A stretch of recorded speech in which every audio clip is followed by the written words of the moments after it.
Hey, our next guest is an inventor.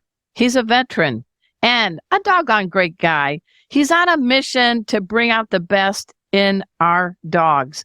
Please welcome to the show the founder of a company with a possum name. It's called SodaPup, Mr. Adam Baker. Welcome to the show, Adam. Thanks, Arden. It's great to be here. Hey, you had me at SodaPup. You had me at SodaPup. How did you come up with this name? I love it. Well, our first product ever was a rubber treat dispenser in the shape of a soda can. It's called the Can Toy, but we didn't want to name the company Can Toy, so we started scratching our heads, and instead of Soda Pop, we named ourselves SodaPup. And there you have it. I mean, there was that like in the middle of the night, you go flying off your pillow and say something like that. Yeah, it wasn't too far from that. Well, you have quite an interesting background. You are a military veteran. Tell us a little bit about that. I am. Yeah, my first career was actually in the Coast Guard. So and I always loved being around the water. And so when I graduated from college, I went to Officer Candidate School and got a commission, and I did 5 years in the service. Very nice. Thank you for doing that. So you're pretty cool around the water, right? Yeah, I love the water. Well, my family is a military background. Sorry, Navy and Army. Hope that's okay. You still like me? Absolutely. But before you founded SodaPup, you were kind of working with some companies with some big names. Let's just name drop Nike, Under Armour. Tell us a little bit. Yeah. So after I left the service, I went back to school. I got an MBA, and I was living in Portland, Oregon, and was fortunate to land a job with Nike. And in the beginning, it was a human resources job. And then I managed to work my way over into a product job, product management. And I worked in the apparel division, and I worked on a lot of different categories. I worked on tennis and running and the outdoor category, the kids category.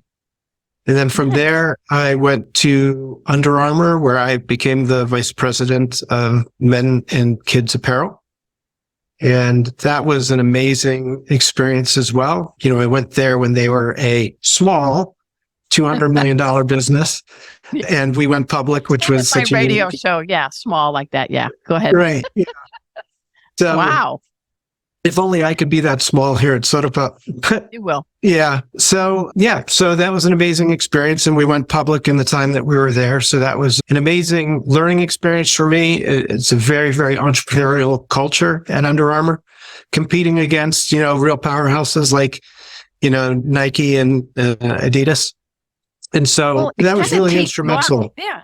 It teed you up to be able to launch your own company.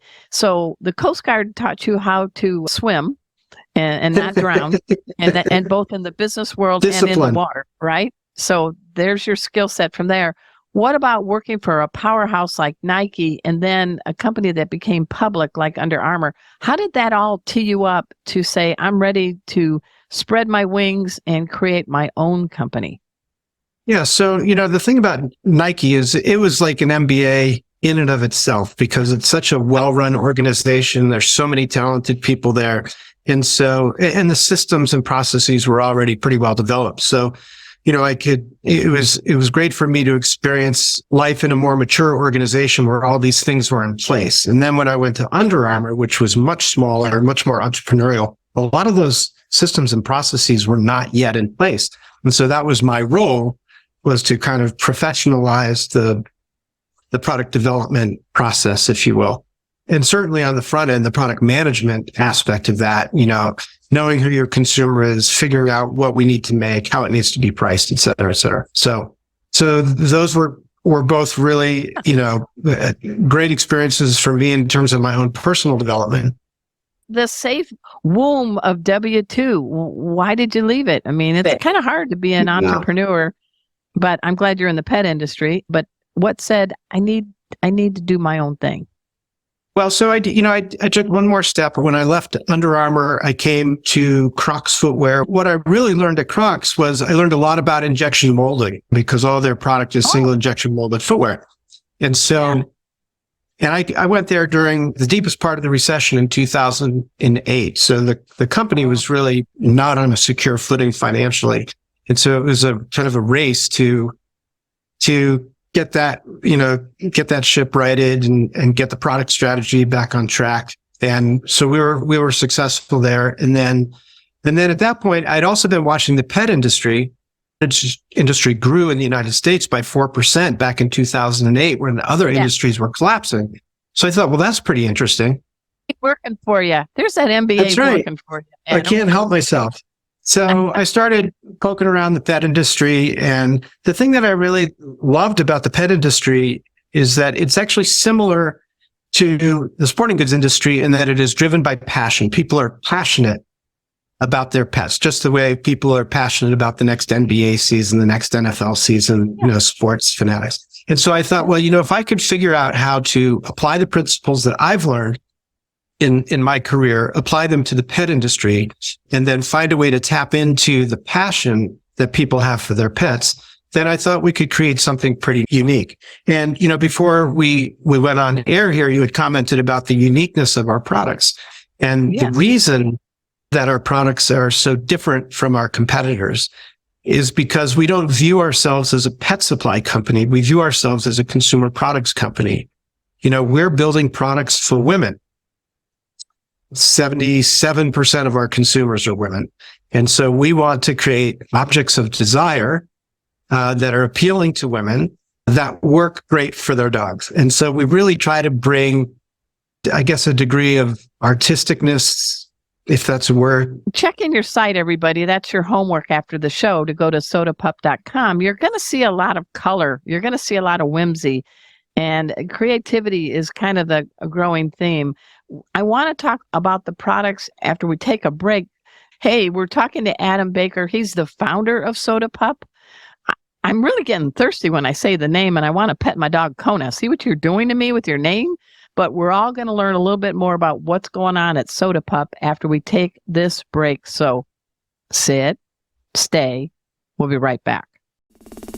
When it comes to your furry companion, you deserve the best. That's why SodaPup is committed to providing top-quality, American-made toys and enrichment products you can trust. Durable and safe toys, lick mats, and slow feeder bowls, as well as dog-tastic treats, are all made with love and care, ensuring hours of playtime without worry. Treat your dog to the finest toys and treats on the market. Visit SodaPup.com and explore a fantastic collection. And remember to include Arden20 at checkout for 20% off your first order. That's Arden20, or simply drop by your local pet store. Choose SodaPup and cherish the moments with your four-legged friend. We got a brainiac in the house. He answers to the name of Adam Baker, and he is the founder of SodaPup. We're going to find out all about this company because you got pet. Check this place out, sodapup.com. I loved your background, and I hope you didn't mind, because look what all this came through. And now you are the founder of SodaPup, and you're a lot of things at SodaPup. I mean, if you're riding an elevator right now with me and the rest of our listeners on radio stations coast to coast, Adam, how would you describe who you are? What is your company? Oh my goodness. And it's a slow elevator in a tall building. Well, I would warn everybody not to get me started talking about the business, because once I start, I can't stop. But, I guess at my heart, I'm an entrepreneur. I left corporate life. It was very gratifying in many ways and left me ungratified in other ways. And I'd always wondered whether I could create something from nothing. So I went into an industry where I had no contacts and no experience. Wow. But I applied the principles that I had learned throughout my career. It's been fascinating. I mean, in some ways, we are running the Nike playbook here at SodaPup. And what I mean by that is, the belief at Nike is that product is king. It all starts with making really compelling product that is meaningful to a consumer. And so we are very, very focused on our consumer here. And it's all made in the USA. So that's also salute Well, to you know, you. it's funny then that you say that. I actually started the business by creating a list of what consumers actually wanted. Like in a perfect world, what would a consumer want? Yes, And top among them is they want things that are safe for their dogs. And absolutely. American manufacturing is a close number two. And they're actually associated. People associate American made products with safer products because we have more control over the manufacturing process. We have more control over the materials, the testing of the materials. And so we actually started with, with the consumer, what do they want? And then, so that's how we landed on an American, 100% American manufacturing strategy. There's a bunch of other benefits to doing that as well. The elevator's almost at the top, so go ahead. Yeah. Keep Okay. going. So, the other thing that I was going to say is you have to make beautiful product and then you have to let people know that it exists. And so we've actually done that primarily through social media. And what's happened is we've been stunned by the way that people are using our products. So if you looked at our Instagram feed at SodaPup Dog Toys, every day I wake up and I see what people all around the globe are doing with our products. It's beautiful and it's fun. We're in the enrichment space. We make a lot of slow feeder bowls and lick mats and things. And we have really fun patterns and beautiful patterns. And then that is exciting consumers and they're adding their own creativity to it. So that's been amazingly gratifying for us. Well, let's dive into some of the products because you don't have one, two. You have like 4 different kinds of dispensing enrichment toys. I mean, I'm listening to my dogs, Kona and Emma, and they're like, Adam had us at treat. He had us at treat. So these dispensing toys, dig into that. Yeah, so we actually started SodaPup with the one product, the can toy that we talked about earlier. That's made in a factory across the street from our warehouse. And that factory produced Kong toys for many, many years. And so, I was fortunate to find a factory that knew a lot about dog toy manufacturing and the materials. So that's kind of where we started. And for years, we built lots and lots of fun, imaginative rubber treat dispensers. Then we got into the nylon category. So, you've got brands like Nylabone and Benebone, and we thought, well, the world doesn't need more nylon bones. So we need a different strategy. So our strategy for nylon is to think outside of the bone. So we do all of these fun novelty shapes, things like butterflies and electric guitars and fake wrenches and guitars, butterflies. Keep going. This is cool. Yeah, we have all kinds of fun shapes because, dogs don't actually have a preference for bone shapes. Right. So, but what they do like is variety because they experience the world through their mouths largely. So having these fun, novel shapes keeps a dog interested. And then we started applying enrichment capabilities. So many of our designs have what we call treat pockets. There are textures in the surface of the product so that you can smear, peanut butter or pumpkin puree or Greek yogurt or any number of things into the surface. So now it's not just a chew toy, but it's also an enrichment toy. And then finally, during the pandemic, when I was doing more Zoom calls from home, I have 3 dogs and one of them was particularly needy. He was a rescue. His name is Buddy, Black Lab. And so I bought a lick mat and he could lick that thing clean in 5 minutes and it didn't hold up well in the dishwasher. And there were a number of things we didn't like about the product. So I thought, well, shoot, I can make a better product than this. And so then we started down the path of lick mats. And I love lick mats. Not me personally, but my dogs Kona and Casey and Emma do, and even the cats. We have cats, and they love it too. So you touched upon you have 3 dogs, 3 very lucky dogs to be living with Adam Baker, the founder of SodaPup. Buddy, you mentioned who are the other 2? Because I know they have ears like a beagle and they're listening. They want to hear their name on the radio.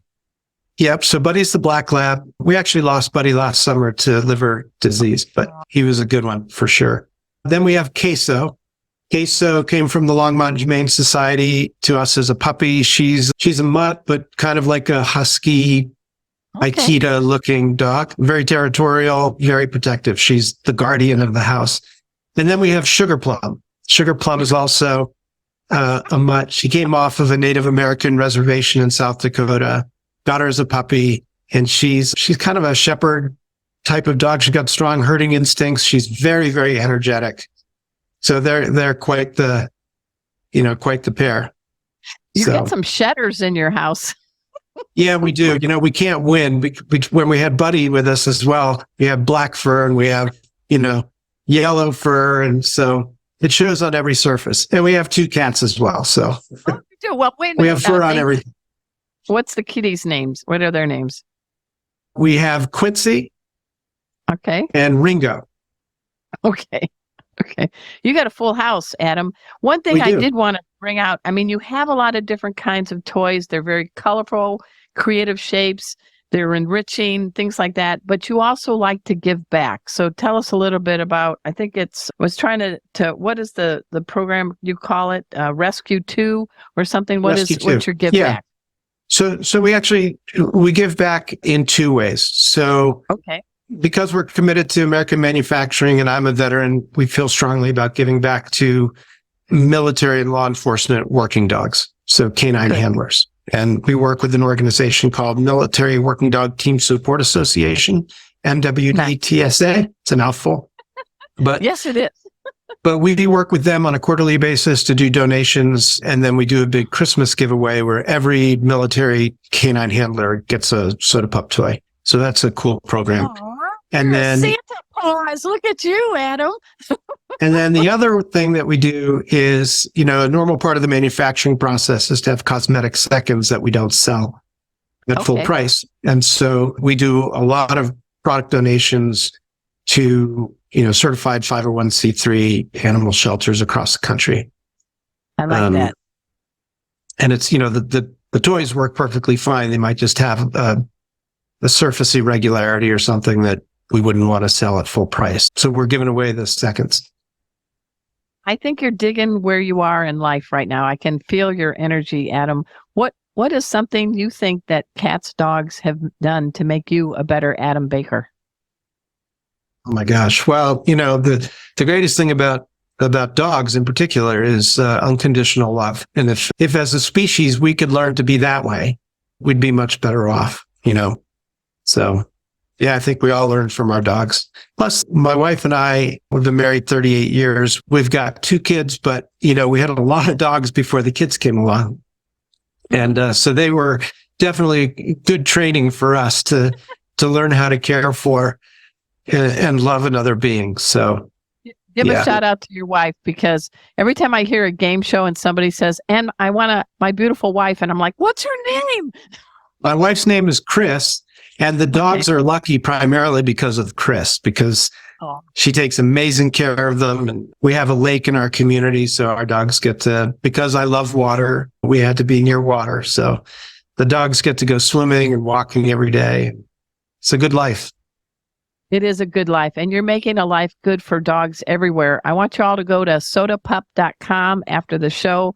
I want to thank you, Adam, for being our guest, but more importantly, for all that you're doing for our pets.